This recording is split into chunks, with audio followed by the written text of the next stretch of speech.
사도행전 강의 61번째 시간으로 사도행전 21장 17절부터 26절 말씀을 중심으로 오해가 있을 때라고 하는 주제를 가지고 우리가 함께 말씀을 나누려고 합니다. 본문 17절 말씀은 바울이 제3차 전도행을 마치고 결박과 환난이 기다린다고 하는 그 예루살렘에 도착함으로 시작하고 있습니다.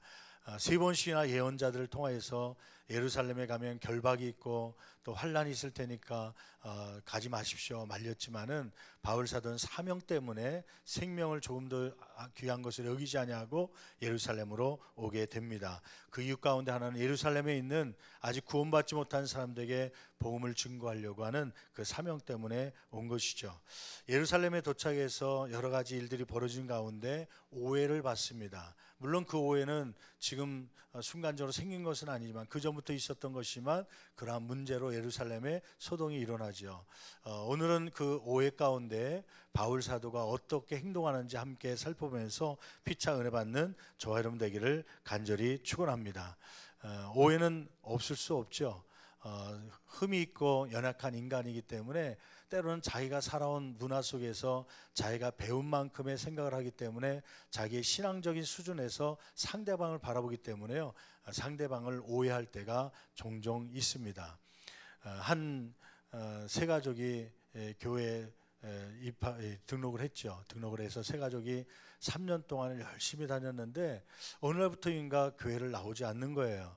그래서 담임 목사님이 우리 교회로 얘기한다면 지구장을 불러서 부사역자에게 그 분이 요즘에 안 보이는 것 같은데 한번 신방 좀 다녀오십시오 부탁을 한 것이죠. 그 목사님이 다녀온 다음에 보고를 합니다. 목사님, 그분이 시험에 들었답니다. 어떤 시험이요? 누구한테 들은 거예요? 그랬더니 담임 목사님께 들었답니다. 아니, 그 담임 목사님이 만난 적도 없고 이렇게 부딪힐 만한 일이 없는데 왜 시험에 들었다고 그래요? 그랬더니 3년 전 일을 꺼냈다는 거예요. 그래서 궁금해서 그 담임 목사님이 신방을 갔죠. 신방을 가서 왜 시험에 들었는가 예배를 마치고 들어보니까 이런 내용이었어요. 3년 전에 처음 교회 올 때 목사님이 세가족반에서 그러더래요. 자매님, 1년 동안 열심히 신앙생활하면 1년 후에 세례를 받게 됩니다. 그러면 교회에서 세례를 줄 수 있습니다. 그리고 세례를 받은 후에 2년 동안 열심히 교회 생활을 하면 집사를 줄 수 있습니다. 그랬더니 이분이 교회 용어에 대해서 잘 몰라서 집사를 준다는 것이 집 사준다는 줄 알고 그때부터 이제 전세를 살던 분이 꿈을 꾸기 시작한 거예요. 3년 열심히 다니면 내가 집 한 채를 얻을 수 있겠구나. 그래서 전세 다니신 분이 열심히 다닌 거예요. 목사님, 진짜 집사 줍니까? 그랬더니 목사님은 그 집 사는 게 아니라 그 집사 직분을 준다는 걸로 이제 얘기를 한 거죠. 당연하지요. 목사가 그럼 거짓말 하겠습니까? 3년 열심히 다니면 집 사줍니다. 그랬더니 이렇게 집 사주는 줄 알고 3년 됐는데도 집도 안 사주고 그러니까요, 시험에 들어갔고요. 자매님, 그게 아니라 집사는 직분의 하나인데 권찰님 다음에 집사님이신데 그 집사를 직분을 준다는 것이 집을 사준다는 얘기는 아니었습니다. 그때서야 오해가 풀려갖고 그러면 열심히 제가 집사를 직분을 받기 위해서 사역하겠습니다 하다가 집사 직분도 받고 그 후에 하나님께서 복을 주셔서 집도 샀다고 하는 그런 얘기죠. 여러분, 우리의 삶 가운데 뜻하지 않은 말 한마디 때문에 오해를 받기도 하고 오해를 주기도 합니다. 이런 상황 속에서 우리가 어떠한 자세를 취해야 되는지 우리 본문을 통해서 함께 은혜 받는 저와 여러분 되기를 간절히 축원합니다. 첫째, 먼저 한번 본문의 말씀을 잠깐 한번 살펴보는데 예루살렘에 도착한 바울이 행한 것은 무엇이었습니까? 17절부터 19절 말씀 보면 바울은 예루살렘 교회의 지도자들을 찾아가서 이방 선교 사역, 그동안의 전도 여행에 대해서 보고를 하였습니다. 17절부터 우리 같이 한 목소리로 봉독해 보겠습니다. 예루살렘에 이르니 형제들이 우리를 기꺼이 영접하거늘 막 환영한 것이죠. 18절 같이 봉독합니다. 그 이튿날 바울이 우리와 함께 야고보에게로 들어가니 장로들도 다 있더라. 그 당시에 예루살렘 교회의 담임 목회자급으로 계신 분이 누구였냐면 야고보였습니다. 야고보는 예수님의 12제자 가운데 하나가 아니고요, 동명이인인데 제자가 아니라 이분은 예수님의 동생이었습니다.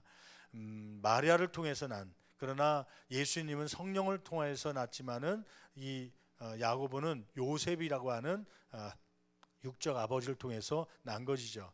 엄마가 같기 때문에 이제 동생처럼 지냈던 야고보입니다. 예수님이 사역할 당시에는 하나님의 아들로 오신 예수를 믿지 않았지만 예수님이 죽은 후에 부활하시고 승천하시는 모습을 보면서 변화되어서 이제는 예루살렘 교회에 신앙이 성장되어서 지도자, 담임 목회자의 위치에 있게 된 것이죠. 그 당시에 장로들이 한 70여 명 예루살렘 교회에 있었다고 그래요. 그 장로들과 함께 야고보가 모인 곳에 바울이 찾아간 것입니다. 왜요? 19절 말씀 보니까 이렇게 기록하고 있죠. 같이 한 목소리로 봉독합니다. 바울이 문안하고 하나님이 자기의 사역으로 말미암아 이방 가운데서 하신 일을 낱낱이 말하니, 예, 거기에 보니까 바울이 문안하고 하나님이 자기 사역으로 말미암아 이방 가운데서 하신 일, 곧 이방 선교 사역 보고를 한 것이죠.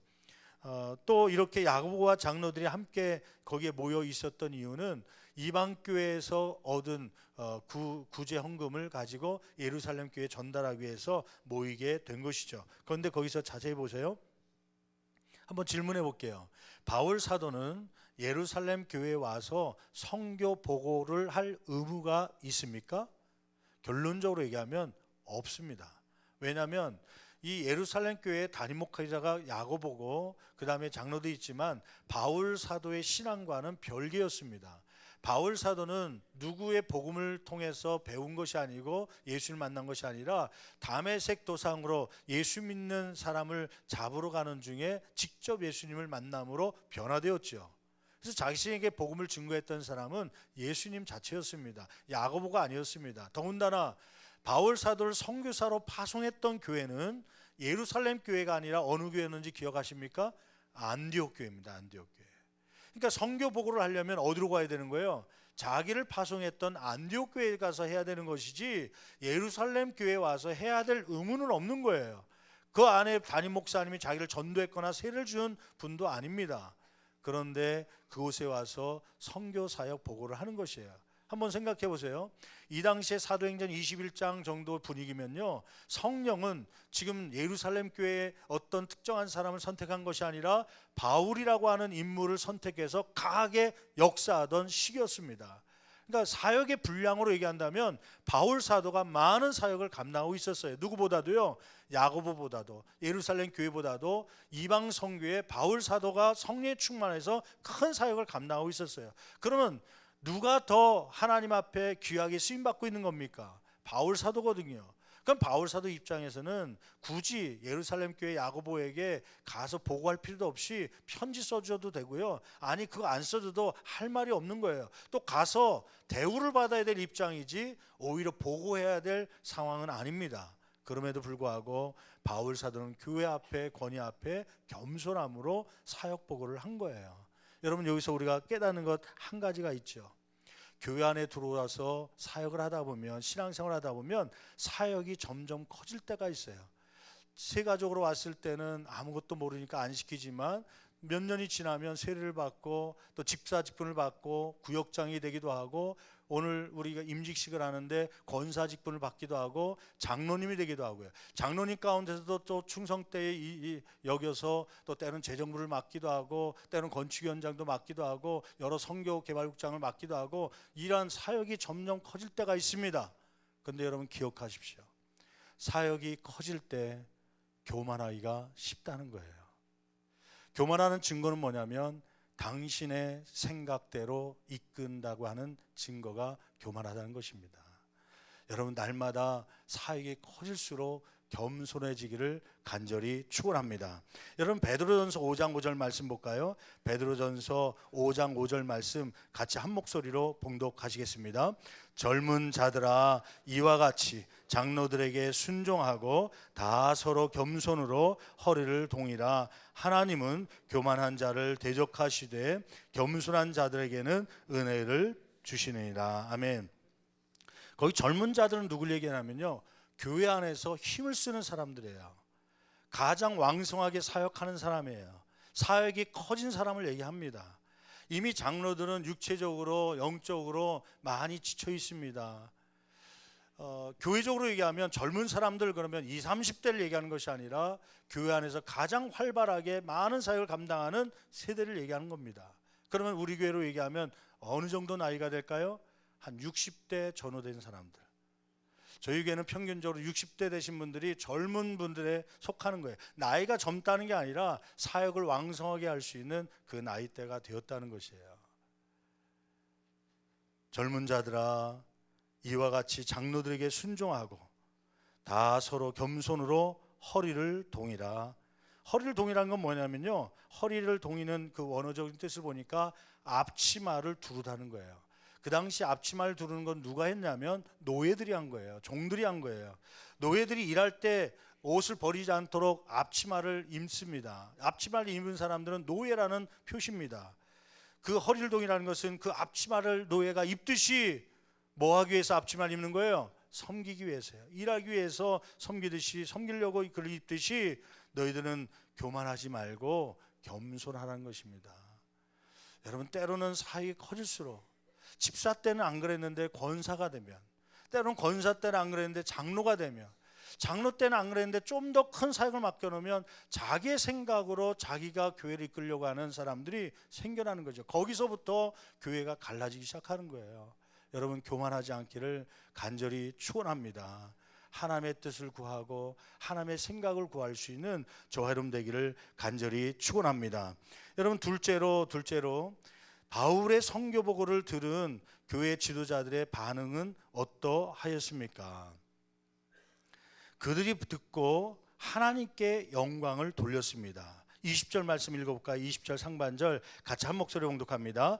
그들이 듣고 하나님께 영광을 돌리고. 아멘. 거기 보니까 그들은 누구냐면 야고보 담임 목사님과 그 교회 장로들이죠. 그들이 듣고 누구에게 영광을 돌렸다는 거예요? 하나님께 영광을 돌렸다.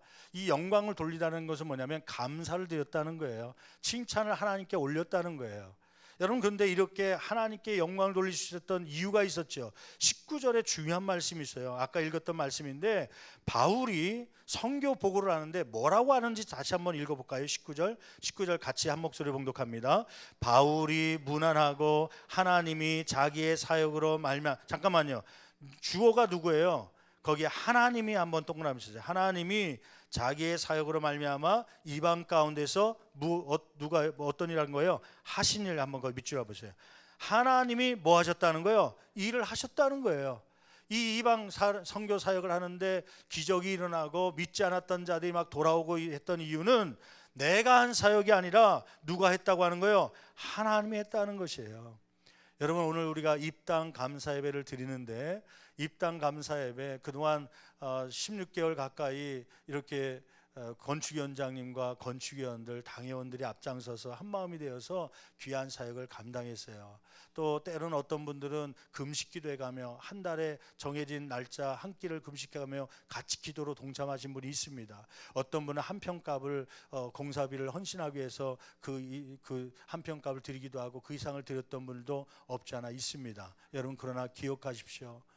그 모든 일 가운데 누가 하셨음을 고백해야 되는 거예요? 하나님이 하셨음을 고백할 수 있는 저와 여러분 되기를 간절히 축원합니다. 하나님께 영광을 올려드린 것이죠. 바울 사도는 자기가 그 일을 한 것이 아니라 하나님께서 이렇게 하셨다고 고백하고 있는 것입니다. 빌립보서 2장 13절 말씀 볼까요? 빌립보서 2장 13절 말씀에 이렇게 빌립보 교인을 향해서 바울 사도를 통하여 하나님께서 이렇게 말씀합니다. 같이 봉독합니다. 너희 안에서 행하시는 이는 하나님이시니 자기의 기쁘신 뜻을 위하여 너희에게 소원을 두고 행하게 하시나니. 누가 이루신 겁니까? 누가 행하신 것입니까? 하나님이 행하셨음을 오늘 예배를 통하여 드릴 수 있는 저와 여러분 되기를 간절히 축원합니다. 두 번째로, 그리고 바울에 대한 거기에 모인 야고보와 장로들이 한편으로는 이렇게 하나님께 영광을 돌렸을 뿐만 아니라 바울에 대한 오해가 있음을 알려주죠. 20절 하반절 말씀 볼까요? 그들이 듣고 하나님께 영광을 돌리고, 그 다음 같이 봉독합니다. 바울더러 이르되 형제여, 그대도 보는 바에 유대인 중에 믿는 자 수만 명이 있으니 다 율법의 열성을 가진 자라. 유대인 가운데 예수 믿는 사람이라면 율법을 지켜야 구원받는 것이 아니라 은혜로 구원받는 것임을 잘 알고 있어야 되는데, 옛날 율법을 잊지를 못하고 그를 지키려고 하는 열성적인 사람들이 있었다는 것이죠. 그런데 그들이 어떤 오해를 가진 거예요? 21절 같이 한 목소리 봉독합니다. 네가 이방에 있는 그 모든 유대인을 가르치되 모세를 배반하고 아들들에게 할례를 행하지 말고 또 관습을 지키지 말라 한다함을 그들이 들었도다.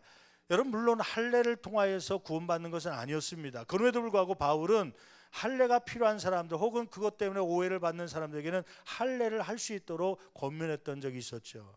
할례를 완전히 부인한 것은 아닙니다.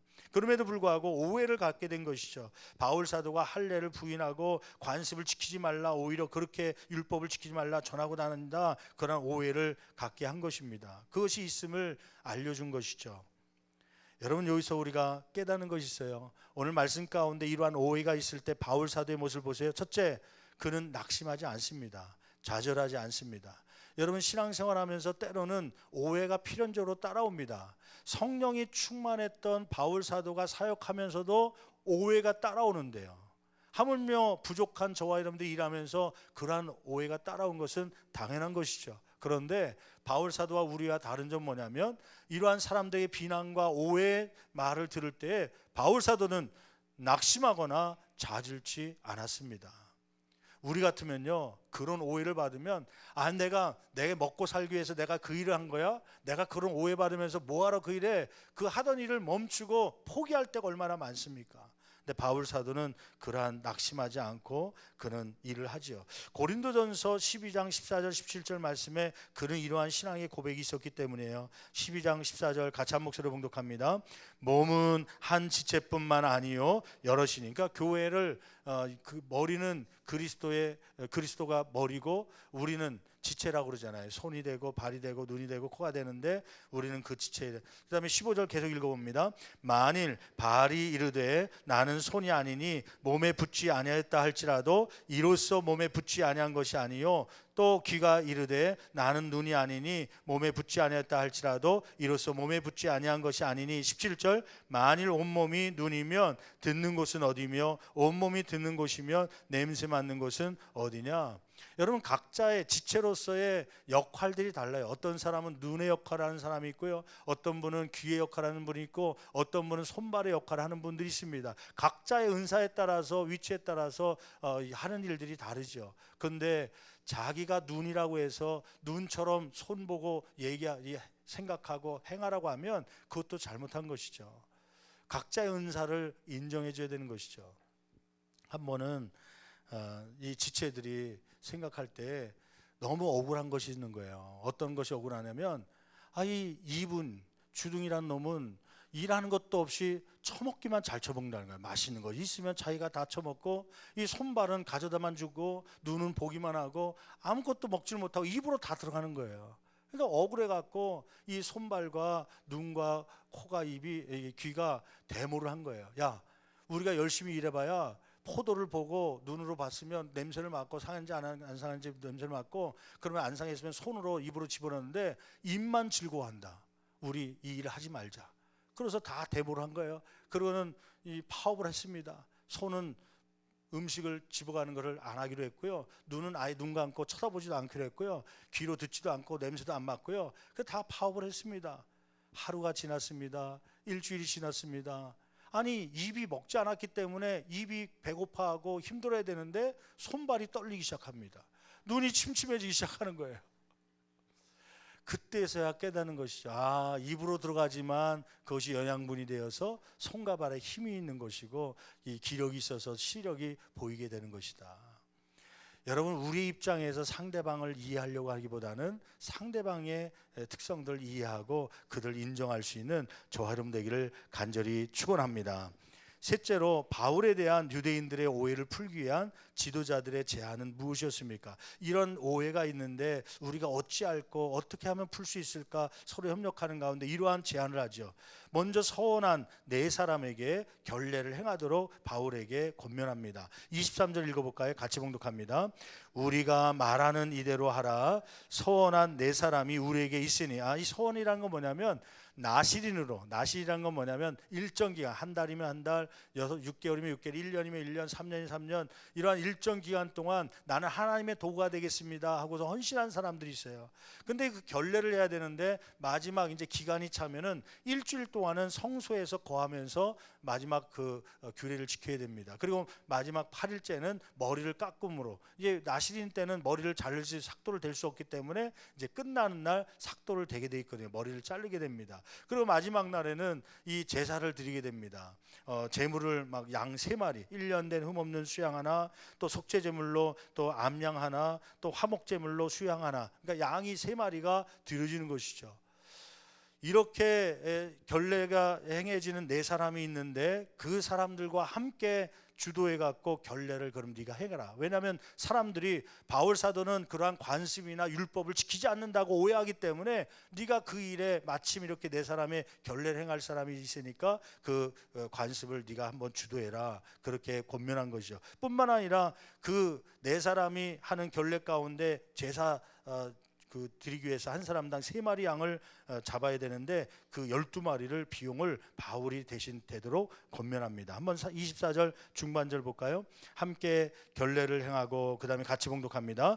그들을 위하여 비용을 내어 머리를 깎게 하라. 머리를 깎는데 비용, 또 제사를 드리는데 그 제물의 비용, 양 12마리라면요 그 적은 비용이 아닙니다. 한 마리에 수십만 원 할 텐데 12마리면요 수백만 원에 해당하는 금액이죠. 그것을 다 바울 사도 보고 되라는 것이죠. 그러면서 그 관례를 행하면 사람들이 모세 율법을 지키지 않으려고 한 것이 아니라 다른 이유가 있었구나, 그렇게 이해를 한다는 것이에요. 그리함으로 바울도 율법을 지키고 존중하는 사람을 알도록 하자는 제안이었습니다. 여러분, 여기서 우리가 한 가지 오해를 받는 사람, 또 오해를 당한 사람, 또 오해를 하는 사람 가운데 우리가 생각해야 될 것이 있습니다. 첫 번째는 아까 얘기한 것처럼 오해는 필연적이라는 것이죠. 두 번째는 오해하는 사람들에게, 나를 오해하는 사람들에게 반박하지 말라고 하는 것이에요. 어떤 분들은 내가 하지 않았는데 어떤 일을 했다는 것 때문에 오해를 하는 경우에요, 억울한 나머지 막 그 사람들 쫓아가서 반박하려는 분들이 있어요. 새벽에도 전화해 갖고요, 집사님 나한테 그 말 했다는 게 진짜야? 난 그럴 줄 몰랐어. 당신이 그럴 줄 몰랐어. 섭섭해. 그러면서 막 그걸 풀려고요. 당신이 안 했으면 그래, 24가 그런 거야. 24한테 또 전화하고 막 반박하려고 하는 사람도 있어요. 여러분, 바울사를 보십시오.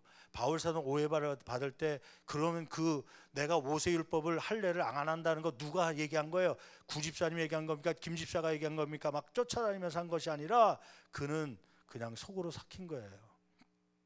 여러분, 오해를 당할 때 사람들을 찾아가서 반박하려고 하지 마십시오. 세 번째는 무엇이냐면 오해받은 사람들을 방치하지 말라는 것입니다. 바울 사도가 그런 오해를 받고 있다는 것을 알았어요. 야고보와 장로들이요. 아니 뭐 내 일이 아니니까 당신이니까 알아서 해, 그렇게 내버려둔 것이 아니라 그를 위해서 이 오해를 어떻게 풀 수 있는지 같이 협력하고 제안을 한 것입니다. 여러분, 때로는 구역 식구 가운데, 여성계 회원 가운데 오해를 받는 사람이 있어요. 또는 자녀 가운데 오해를 받아서 억울해하는 사람이 있어요. 엄마, 나 학교에서 이런 일이 있었어. 오해를 받았어. 그럴 때요, 대부분의 사람들이 어떤 반응이 일어나는 줄 아세요? 첫 번째 나오는 건 뭐냐면 에이구, 네가 오해받을 일을 했나 보지. 근데요, 그 말 한마디가 오해받는 사람에게 더 큰 충격을 주는, 10배 이상의 충격을 주는 그러한 죽게 하는 말인 줄 아십니까? 여러분, 절대 하지 말아야 될 말 가운데 하나는, 오해받아서 억울해하고 있는 사람에게 뭔가 오해받아서 그런가 보지, 오해받을 짓을 했나 보지, 그런 말은 절대 하는 건 아니에요. 그 말은 그 사람을 더 죽이는 것이죠. 오히려 그들에게 같이 어떤 것이 오해되고 있는지 그것을 풀어주려고 노력하는 저와 여러분 되기를 간절히 축원합니다. 여러분, 하나님의 일을 하면 할수록 오해는 더 많을까요? 적어질까요? 다시 한 번만요. 하나님의 일을 하면 할수록 오해는 더 많이 생길까요? 안 생길까요? 생깁니다. 오해가 안 생기면서 나는 일을 잘하고 있다? 그거는 거꾸로 일을 안 하고 있다는 증거예요. 바울 사도조차도 오해를 받았는데 우리는 일하면서 오해받는 것 마땅한 거죠. 왜냐하면 아까 얘기한 대로 눈이 하는 일을 손이 이해를 못 하잖아요. 근데 그 손이 자기의 입장에서 눈을 이해하려고 하니까, 입을 이해하려니까 오해가 생기는 거예요. 연약한 인간들이 모였기 때문에 교회는 오해가 생길 수 있습니다. 아마 성전 건축을 지금까지 아무 탈 없이 또 민원 없이 이렇게 잘 해왔는데 너무 감사한데, 여러분 건축 후에 혹시 사탄이 물간에 틈타면은 유언비가 나오고 오해가 나오고 담임 목사님 뭐 얼마 먹은 거 아니야 막 이런 얘기 나오고 막 별별 얘기가 나올 수 있어요. 건축 현장에 혹시 뭐 무슨 일이 있었던 거 아니야. 여러분 그러한 오해를 받을 때, 제가 볼 때는 지금까지 전혀 그런 것이 없으니 감사한데, 그런 오해를 받을 때 아유 내가 저럴 줄 알았어, 혹은 뭐 오해받을 짓 했나 보지, 혹은 그냥 내버려두는 것이 아니라 방치하는 것이 아니라 그 마음을 보듬어 주시고 그 오해를 풀 수 있도록 협력하고 도와주는 조화름 되기를, 그러한 공동체 교회가 되기를 간절히 축원합니다. 이 예루살렘 교회가 그런 거예요. 바울 사도가 그런 오해를 받을 때, 아니 당신이 이방에서 어떻게 선교했길래 그런 오해를 받은 거야? 당신 그렇게 가르친 거 아니야? 그것이 아니라 전혀 따지지 않고 묻지도 않고 그는 오히려 풀 수 있는 방법을 제안을 하죠. 또 바울도 그 말에 순종해서 행합니다. 여러분 그런데 오해를 풀려면 희생을 통하여 오해를 푸는 노력이 필요하다는 것이에요. 바울 사도는 아까 얘기한 대로 양 12마리의 비용을 투자합니다. 희생합니다. 그 오해를 풀기 위해서요, 희생이 따라가는 것이에요. 희생 없이 오해가 풀리지는 않습니다. 여러분 조금의 노력을 하고 또 희생을 해가면서 그 오해를 풀 수 있는 그런 과정이 필요한 것이죠. 여러분 오늘 말씀을 마치면서 성경 구절 한 구절만 같이 읽어볼까요? 고린도전서 9장 19절에서 22절 말씀입니다. 왜 바울 사도가 이렇게 자기는 율법을 지키지 않아도 구원받았고 그런데도 불구하고 이렇게 율법을 율법주의자들처럼 지키려고 하는가? 그렇게 또 비용 양 12마리의 비용까지 희생해 가면서 왜 그 일을 하려고 하는가? 그 이유는 자신이 오해를 풀어서 생명을 유지하려고 한 것이 아니라 믿음의 형제들로 하여금 실족지 않게 하려고 하는, 더 많은 사람을 얻으려고 하는 성숙한 배려 때문이죠. 고린도전서 9장 19절 같이 한 목소리로 봉독합니다. 내가 모든 사람에게서 자유로우나 스스로 모든 사람에게 종이 된 것은 더 많은 사람을 얻고자 함이라. 20절 유대인들에게 내가 유대인과 같이 된 것은 유대인들을 얻고자 함이요 율법 아래에 있는 자들에게는 내가 율법 아래에 있지 아니하나 율법 아래에 있는 자같이 된 것은 율법 아래에 있는 자들을 얻고자 하며, 자기는 율법을 지키지 않아도 이미 은혜로 구원받았음을 알고 있었던 사람이에요. 바울은 그럼에도 불구하고 이렇게 관습을 이렇게 지키면서 때로는 율법을 지켜가면서 하는 이유는 그 율법을 중요시 여기는 사람들의 그 영혼까지도 얻으려고 하는 그러한 마음 때문이죠. 여러분 히브리서 11장 26절 말씀 볼까요? 히브리서 11장 26절 오해로 인한 억울함이 있을 때 낙심하지 말고 우리의 수고를 온전히 아시고 갚아주실 하나님을 바라봄으로 끝까지 승리해야 된다는 것입니다. 히브리서 11장 26절 같이 한 목소리로 봉독합니다. 그리스도를 위하여 받는 수모를 오해를 애굽의 모든 보화보다 더 큰 재물로 여겼으니 이는 상 주심을 바라봄이라. 여러분 주님을 섬김으로 인해서 박해를 받습니까? 주님을 섬기다가 오해를 받습니까? 그것은 훗날에 주님께서 아시고 갚아 주실 줄 믿습니다. 그 주님을 바라봄으로 끝까지 승리할 수 있는 저와 여러분 되기를 간절히 축원합니다. 축원합니다.